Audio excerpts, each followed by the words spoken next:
Hi, welcome to a brief overview of the plots down at Tregony. We've had the open day. It's now Tuesday, so we're 5 days past. Just have a quick overview so we can, so you can have a look and see exactly what we've got here. We have done a mini sort of slot on some of the specific varieties, but I thought I'd do a quick one just to see so you can see the whole layout in its entirety. Right, so we're down here on the Rosen Peninsula. It hasn't got the heaviest rainfall in the area. This is quite heavy ground as well for the area. Normally it's sort of quite light and shillity or shale based soils. This has got a bit more clay in it, so it can be tough at times to work. These plots are all drilled the 22nd of September. We've got Avatar in the field, which the plots are situated in, and this is Avatar here.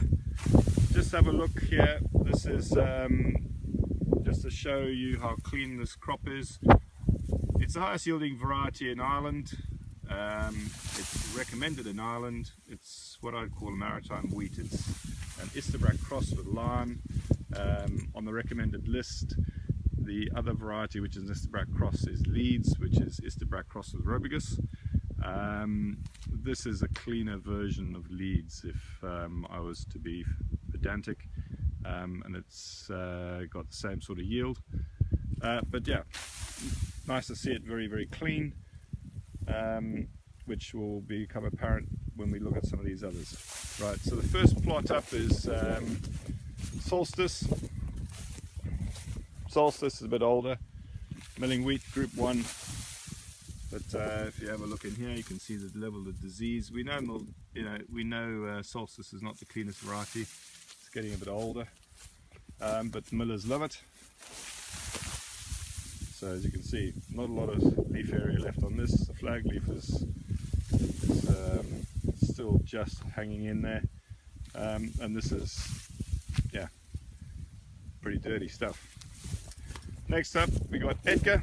Edgar's a German milling wheat, very tall strawed. As you can see, we got nice big plots, so we're limiting the edge effect on the sides here that you would get in RL plots. But again, nice big flag leaf. It's not the thickest. It's not the thickest of plots, but clean, pretty much clean down to leaf 2. Leaf 3's got a bit of disease on it, got a bit of septoria in there. It is a 7 rating for septoria, but if you were to say this was a 7, then the Avatar, which we've just looked, is a 7+. So interesting to see. It's got a very good fusarium rating because it's got this long PTL from the flag leaf, very long PTL. The other thing it has is got eye spot resistance. So yeah, good wheat, and it's a miller as well. So it's on Warburton's contract. If they love it, they think it's a great wheat. Coming up, we've got Crusoe. So Crusoe, again, very high yielding, group 1, good specific weight, good protein. The nice thing about it is it has a very high consistent level of protein, but we can see now it's just going off a little bit. So it's going to be interesting to see how this one yields. This again has got a very good and robust score for septoria. Again, if we look out on the edge, this is what you would see in an HTCH. You see a very big edge effect. You can see here it's clean as a pin. And when we get into the plot itself, it's a bit dirtier. Moving on, we've got Claire. Claire, old stall, 16 years old, and again, it's got a medium level of septoria resistance. I think it's a 6.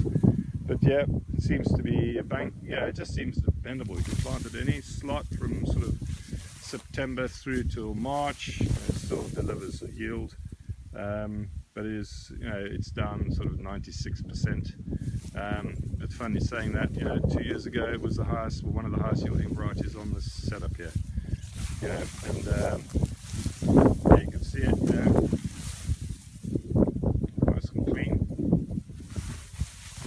bad.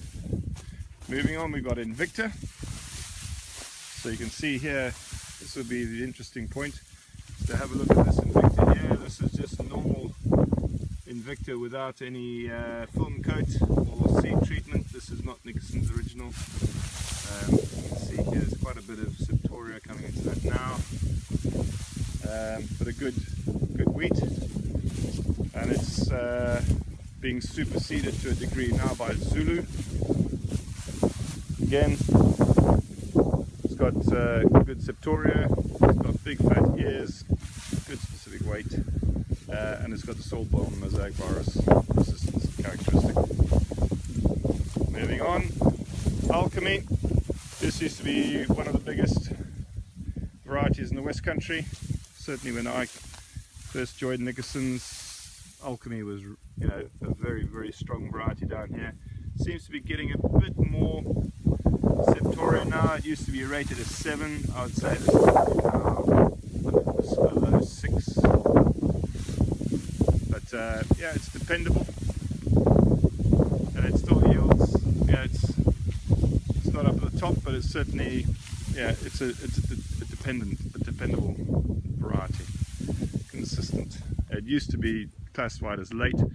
This is now sort of in the medium slot, really. Then we got Isterbrack. Isterbrack, very good late drilling variety. I wouldn't normally drill it in this slot. It's too early for drilling Isterbrack. It normally likes to go in October, right the way through to February, particularly in the maize or after maize slot or after spuds. Quite a bit of disease in there now.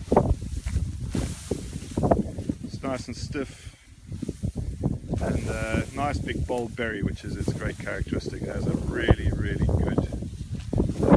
grain, a bright orange berry, which is not big enough.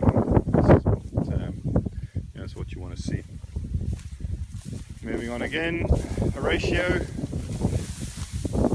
So a more JB Diego lookalike, but it's, you know, it's again fairly dependable. It's sort of now sitting at about 103, 102 on the list. Again, similar sort of level of Septorian infection to it, a bit more on the top. And I've seen some JB Diego, which is very similar to this, sort of same level of disease. But yeah, so it's sort of a JB Diego version from Lima grain. But yeah, good variety. Next one up is Panacea. Panacea is a Lear cross, well, it's an offshoot from Lear.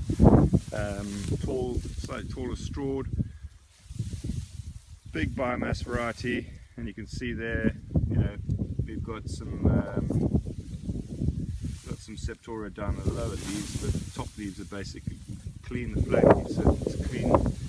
Again, big, bold, very high, very high yielder. It was top of the list. But you got to nail it down tight, just like you do with Lear. You got to give it a good PGR program, otherwise it will go flat. Just, you know, sheer weight of the ears pulling it down. Next up, Revelation. Revelation's really interesting variety. It's got the ice spot resistance characteristic. Good all-round variety for down here. It likes this early drilling slot. You can manage it. It doesn't take off like at a gallop in the spring, so you can manage your PGR quite easily. Excuse me. Suits the early drilling slot quite well. Average sort of yield 103, so it's not the highest, but it's dependable, and it's growing market share. People like it because you can you know, you can really manage it quite easily. Moving on is Garrus. We've got something to say about Garrus in the actual other video, but this was highest yielding variety in Ireland last year. It's an Oakley cross. Basically it's our closest version of Oakley, but with the good disease characteristics. And you can see here it's reasonably clean. It's certainly cleaner than some of the stuff we've seen below. It's certainly cleaner than Alchemy. see how it does. It's an interesting one to look at. Next one up is Evolution. Evolution is again a very high yielding soft group 4. It does like to scavenge. It does seem to scavenge very well. It is showing quite a lot of disease in here. We know why it is because basically this part of the